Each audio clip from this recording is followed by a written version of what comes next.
नमः संस्कृताय।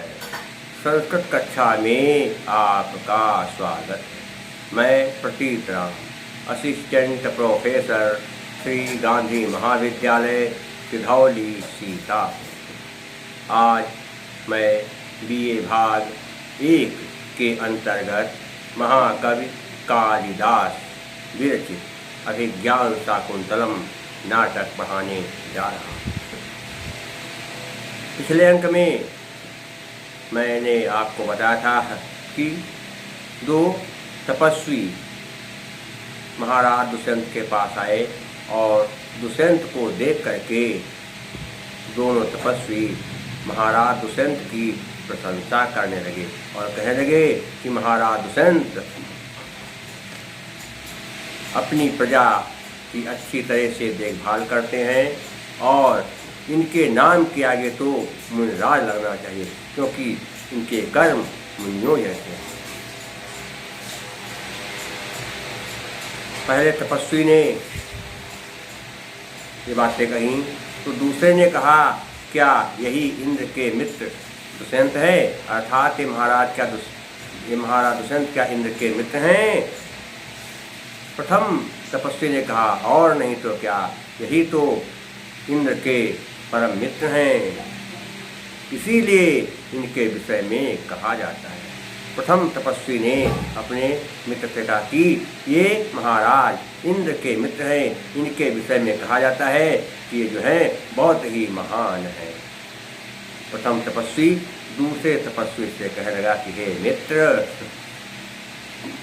किन्नयत चित्रम यदमुदधि नयत चित्रम यदमुदधि श्याम सीमाम धरित्री में कह कृतसिनाम नगर परिघ प्रासुबाहुर्भुनुक्ति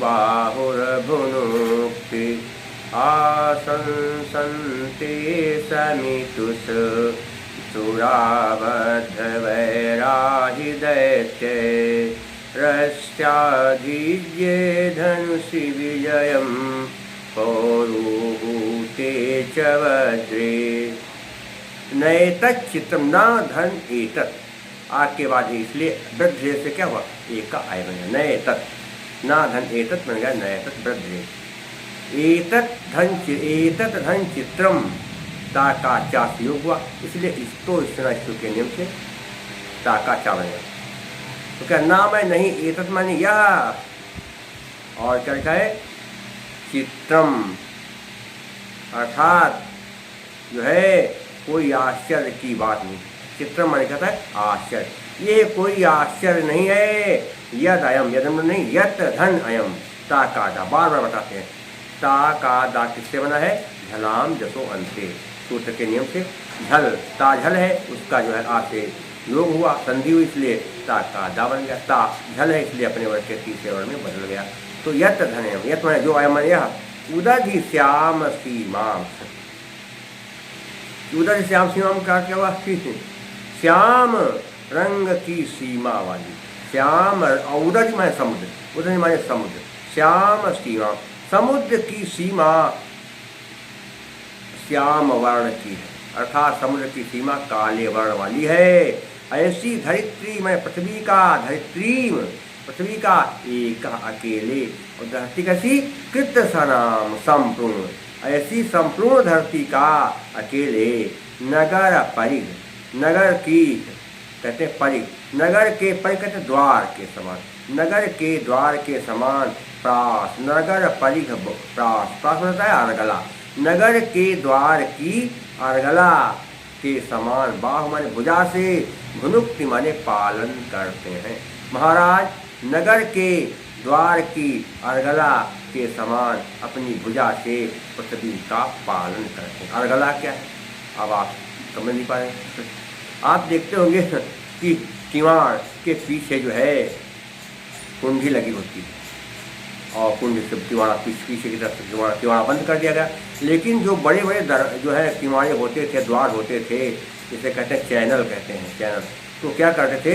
किवाड़ बंद किया और किवाड़ के पीछे जो एक तरफ कुंडी है उस कुंडी में एक मोटा राड डाल दिया गया और उसके बगल वाला किवाड़ है उस में भी एक कुंडी, दोनों किवाड़ों में एक एक कुंडी लगी है। तो जब किवाड़ को अंदर से बंद किया गया, किवाड़ को जब अंदर से बंद किया गया तो दोनों किवाड़ों में कुंडी लगी है। तो उन बड़े बड़े कुंडों के बीच में मोटा लोहे का डंडा डाल दिया गया, लोहे का राड डाल दिया गया। इसलिए वो जो है किवाड़ जल्दी खुलेगा नहीं। क्या है, इतना उस पर जोर लगाया जाए, बहुत भयंकर जोर लगाए तभी टूटेगा नहीं, वो है नहीं। किवाड़ के पीछे जो है दोनों कुंडियों के बीच में मोटा राड डाल दिया जाता है, फंसा जाता है और फिर अंदर से बंद कर दिया गया। उस राड को, लोहे के राड को क्या कहते हैं, अर्गला। तो क्या हो गया कि नगर के द्वार की अर्गला के समान अपनी विशाल भुजाओं से नीले समुद्र की सीमा वाली संपूर्ण पृथ्वी का महाराज अकेले पालन करते हैं।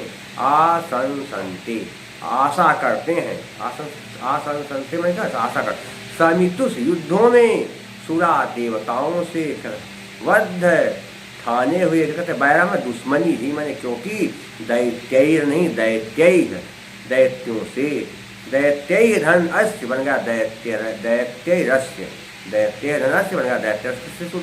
सहज स्वरूप के नियम क्या हुआ, विसर्ग का रा बन गया। विसर्ग का रा किससे बनता है, सहज। एक चीज ध्यान रखेंगे, विसर्ग का सा किससे बनता है, विसर्ग नियत सा से विसर्ग का सा। विसर्ग का रा सहज स्वरूप से बनेगा और विसर्ग का वो बनता है अतो रोर प्रताप प्रत्यय से और हस्य। तीन नियम आप ध्यान रखेंगे, विसर्ग का सा, रा और तीन से बनती है। आज कहते इनके अनहिज्य मने प्रत्यंचा चढ़े हुए धनुष में, धनुष पर विजय मने विजय की पौरु होते इंद्र के चामन और वज्रे, वज्र पर और होते माने इंद्र। तो क्या हो गया कि नगर के द्वार के, नगर के द्वार की, नगर के द्वार की अर्गला के समान विशाल भुजाओं वाले ये महाराज नीले समुद्र की सीमा वाली संपूर्ण पृथ्वी का अकेले पालन करते हैं। जब देवताओं की राक्षसों से दुश्मनी छिड़ जाती है तो युद्ध शुरू होता है। तो उस युद्ध में जब महाराज अपने धनुष की डोरी को खींचते हैं तो उस पर लोग विजय की जो है आशा रखते हैं कि अब महाराज दुष्यंत ने अपने धनुष की डोरी खींची है, धनुष पर बाण चढ़ा लिया है, अब जिसकी तरफ महाराज हैं उसको विजय मिल जाएगी। या फिर जब इंद्र वज्र लेकर के युद्ध भूमि में पहुंचते हैं तब लोग विजय की आशा करते हैं। तो दो बातों में लोग विजय की आशा करते हैं, या तो जब दुष्यंत अपने रथ पर धनुष या तो दुष्यंत जब अपने धनुष पर बाण चढ़ाते हैं तब विजय की आशा करते हैं, या इंद्र जब युद्ध भूमि में वज्र लेकर आते हैं तब लोग विजय की आशा करते हैं कि जिसकी तरफ इंद्र हैं वही पक्ष विजयी होगा। ये होगा, देखिए संध्या कहते आपको हमने बता ही दिया है।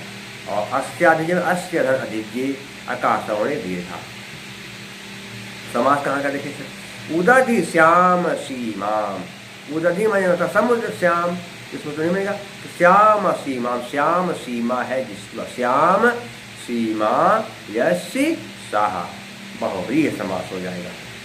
क्या है, नगर परिघ, नगरस्य परिघ, क्या हो जाएगा, नगरस्य परिघ, नगरस्य परिघा या नगरस्य परिघ। और फिर क्या है, परिघ अर्गला के समान हो जाए तो परिघ युव बाहु, उपमान कर्मधारय समास, नगरस्य परिघ में षष्ठी तत्पुरुष समास और परिघ युव बाहु यानी अर्गला के समान भुजा, इसलिए उपमान कर्मधारय समास हो गया। और बाहु में कु प्रत्यय है, सीमा में टा, धरित्री में अंगी प्रत्यय है, बद्ध में कट प्रत्यय है।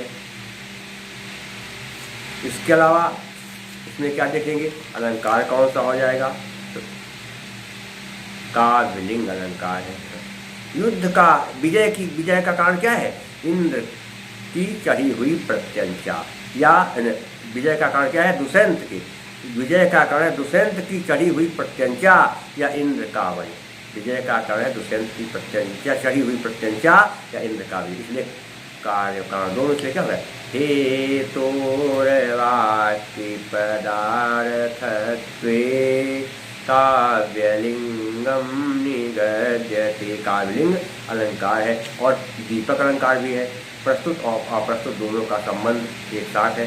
प्रस्तुत अप्रस्तुतयोर दीपकम तु निगद्यते। और मंदाक्रांता छंद है। मंदाक्रांता जलधि सटी गए भौर न तो ताद गुरु के।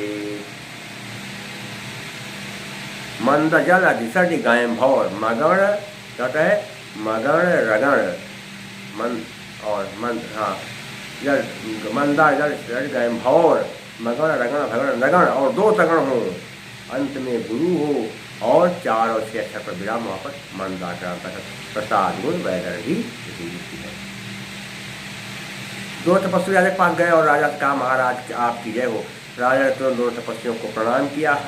फिर दो तपस्वियों ने उन्हें आशीर्वाद दिया और फिर राजा ने कहा बताइए आप क्या आज्ञा है।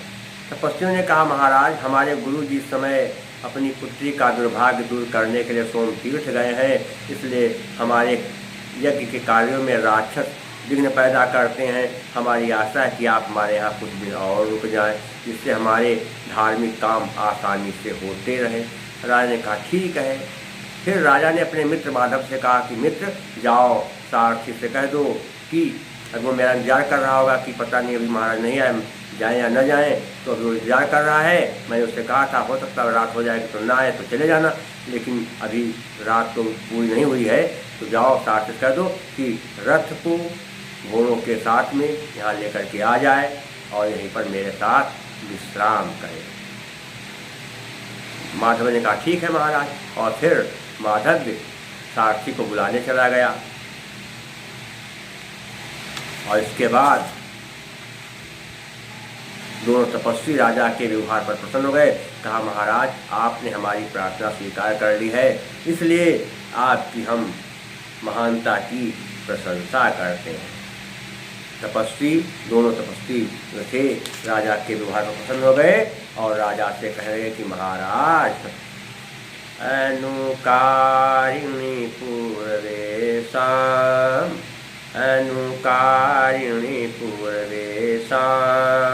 युक्त रूपमिदं त्वयि आपन्ना भयसत्रेषु दीक्षिताः खलु पौरवाः। अनुकरण करने वाले पूर्वेशाम पूर्वजों का युक्त रूप में क्या कहता था कि अत्यंत उचित है कि इदम कहते यह तो तुम्हारे लिए अपने पूर्वजों का अनुकरण करने वाले तुम्हारे लिए ये उचित है कि आपन्न भय सत्य आपत्ति या संकट में पड़े लोगों को अभय दान देने के सत्य मन यज्ञों में संकट में पड़े हुए लोगों को निडर करने के यज्ञों में दीक्षिता होशियार रहे हैं। खल में निश्चय ही पौरवाह पूर्ववंशी, क्योंकि पूर्ववंशी राजा लोग जो लोग संकट में पड़े हैं उनको संकटों से दूर करने के लिए हमेशा तत्पर रहे हैं, उस काम में हमेशा से लगे रहे। इसलिए आप बड़े महान महाराज पूर्वजों का पूर्वजों का अनुकरण करने वाले तुम्हारे लिए ये बहुत जरूरी है, ये उचित है कि आप यहाँ पर जो है रुकने के लिए तैयार हो गए हैं, क्योंकि पूर्ववंशी राजा संकट में पड़े हुए लोगों के दुख दूर करने के लिए हमेशा तैयार रहते थे और वही काम आप भी करने जा रहे हैं। इसलिए हम आपके आभारी। आपन्ना भय क्या बनेगा? आपन्न धन अभय। अकाशवणे दीर्घा संध्या, एक संधि इसमें दिखाई दे रही है और संध्या इसमें है नहीं कोई। और समास कहाँ पर देखेंगे तो अगर होगा तो कहाँ क्या हो जाएगा? आपन्न भय सत्रेषु क्या बनेगा? आपन्नाम अभयमेव सत्रम, बहुव्रीहि समास है। और इसके अलावा क्या है देखा जाए तो अभय में न भय नहीं तत्पुरुष समास है। और दीक्षिता में कत और टाप दोनों प्रत्यय हैं। युक्त रूपम में युक्त रूपम, युक्तम में कट प्रत्यय है, और आपन्न में आ धन पद धन कट, आपन्न में कट प्रत्यय हो गया। और अलंकार कौन सा है? रूपक अलंकार है। क्यों? क्योंकि जो है आप पूर्ववंशी हैं, और पूर्ववंश के रूप में आप जो है सबकी रक्षा करते हैं, इसलिए पूर्व वंश में आपका आरोप किया गया है। इसलिए तद्रूपकं भेदो य उपमानोपमेयो, और अलंकार को काबलिंग है, हेतोर्वाक्ति पदार्थत्वे काव्यलिंगम निगद्यते, और अनुष्टुप छंद है। श्लोके षष्ठम गुरुगेयं सर्वत्र लघुपञ्चमं द्विचतुष्पादयोर्ह्रस्वं सप्तमं दीर्घमन्योः। जिस श्लोक के प्रत्येक चरण में पांचवा अक्षर लघु और छठा अक्षर गुरु होता है, दूसरे और चौथे चरण में सातवां अक्षर ह्रस्व होता है, तथा पहले और तीसरे चरण में सातवां अक्षर दीर्घ होता है, वहाँ पर अनुष्टुप छंद होता है। प्रसाद गुण वैदर्भी रीति है, और क्या है? भारती व्रत। इसके बाद उसी समय जो है द्वारपाल आया, और उसने कहा, महाराज आपके घर से संदेश आया है। माता जी ने संदेश दिया है कि वो व्रत पूरा कर चुकी हैं, और वह उपवास करने के बाद अब अपने उपवास की पारणा करेंगी, अर्थात उपवास का विसर्जन करेंगी। इसलिए महाराज आपको अपने उपवास के अंत में पारणा के समय माता जी ने आपको राजमहल में बुलाया है। राजा ने विचार किया क्या करें। इधर हमने तपस्वियों को वचन दिया है कि हम आपकी रक्षा करने के लिए यहाँ रुकेंगे, और उधर माता जी का भी बुलावा है।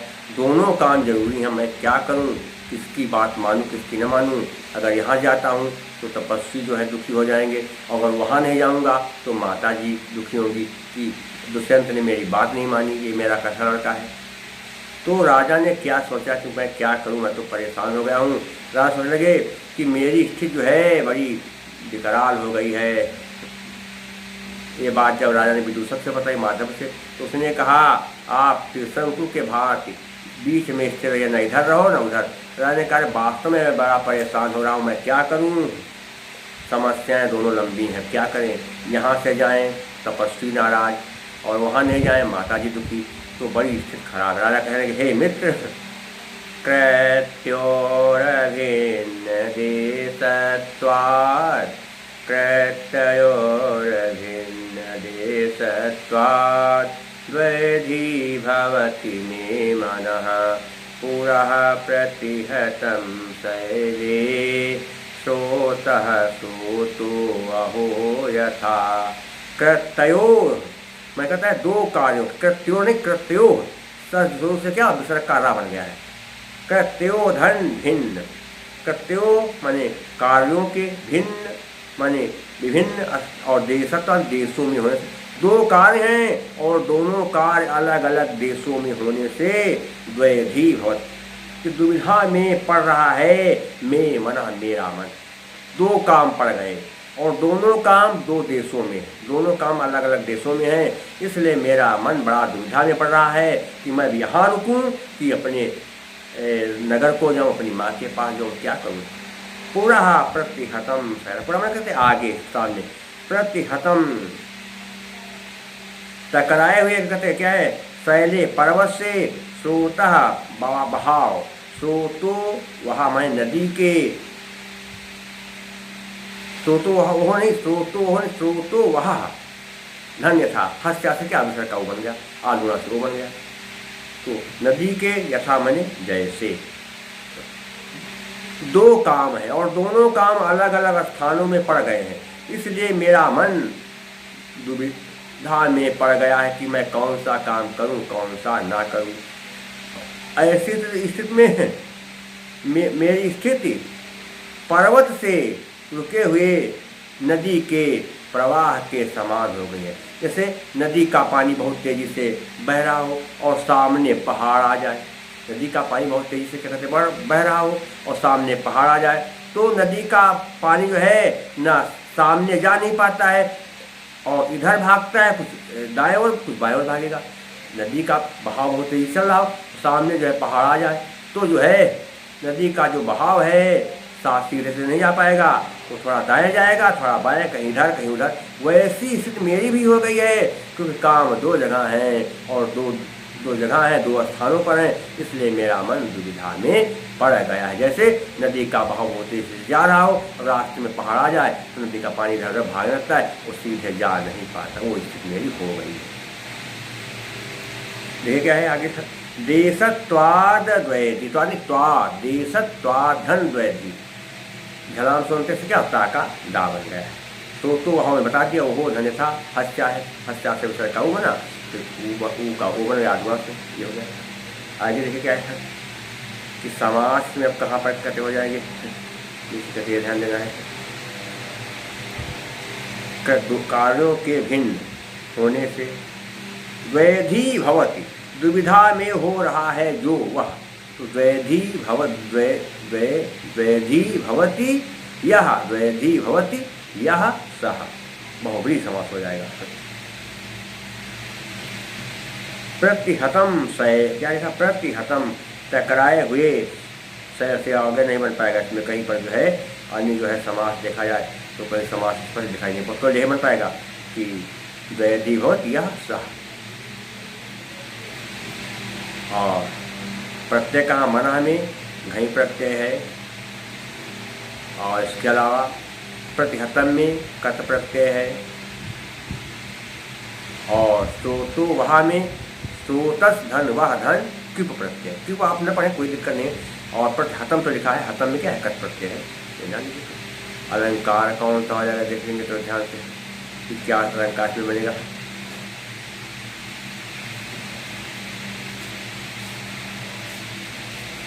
पूरा प्रतिहत, एक अक्षर दो बार, पापा दो बार, ऐसे क्या है, छेकानुप्रास अलंकार है।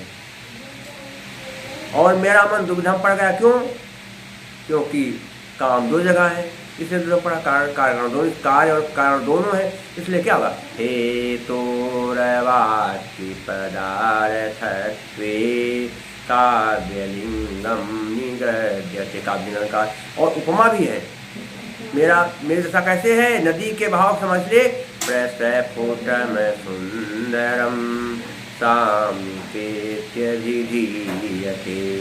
और इसके अतिरिक्त जो है अनुष्टुप छंद भी बताया था, प्रसाद गुण वैदर्भी रीति है।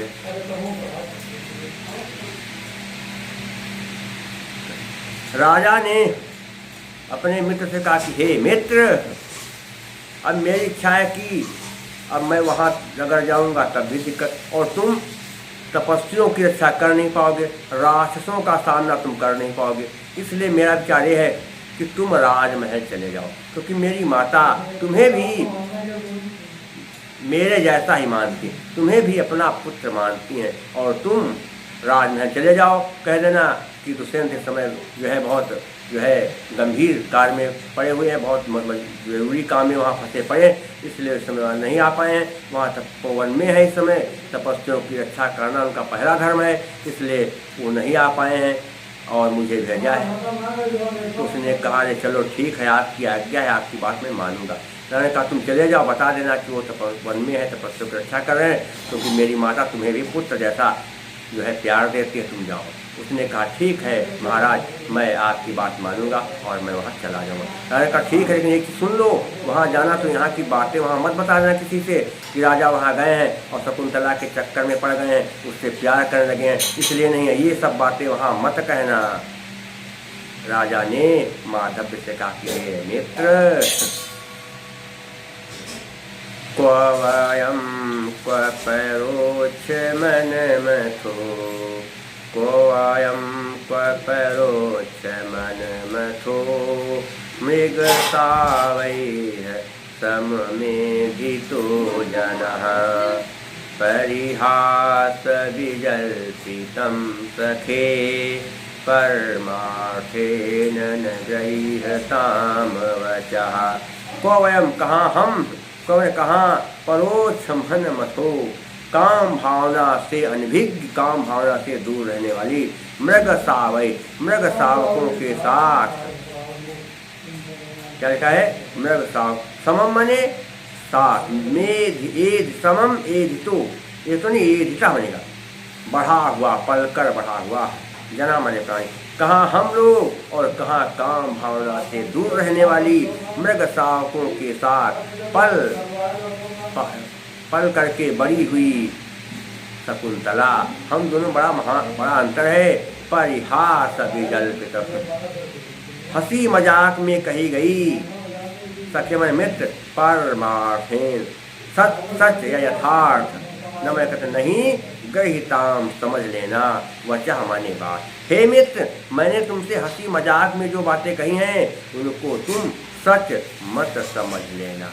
राजा ने कहा माधव कि हे मित्र, कहाँ हम लोग महाविलासी और कहाँ काम भावना से दूर रहने वाली इन हिरण सावकों के साथ पाल पोस या पल करके बड़ी हुई या पाल पोस कर बड़ी हुई शकुंतला, दोनों में बड़ा अंतर है। हे मित्र, हंसी मजाक में मैंने तुमसे जो बातें कही हैं उनको तुम सच मत समझ लेना, वो सब बातें जो है झूठ मूठ हैं। ये राजा ने माधव से कहा कि वहाँ जाकर कुछ मत बताना।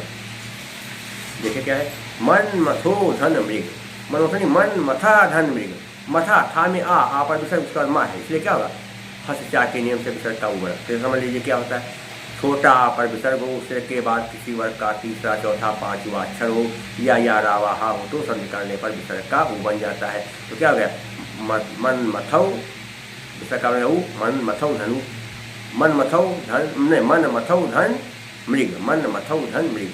तो माँ में आठ बाजू आठ गुणा बनेगा मन मथो। यहाँ पर मेधितो जना में भी वही चीज़ है, मेधिता धन जना, हस्या से क्या हुआ, बनेगा मेधितौ, फिर आठ गुणा से उनका वो बनेगा मेधितो, क्या बनेगा मेधितो। यहाँ पर भी हस्या से जो है विसर्ग का वो बना है और फिर आठ गुणा से उनका वो बन गया है। अब क्या देखना है इसमें, और संज्ञा तो स्पष्ट कोई दिखाई नहीं दे रही है। परोक्ष मन मथा, क्या बनेगा, परोक्षा मन मथा यस्य सह बहुव्रीहि समास है। परिहास विजल्पितम का कि मजाक में, परिहासेन विजल्पितम, तृतीया तत्पुरुष, मजाक से कही गई बात, तो परिहासेन विजल्पितम तृतीया तत्पुरुष समास है।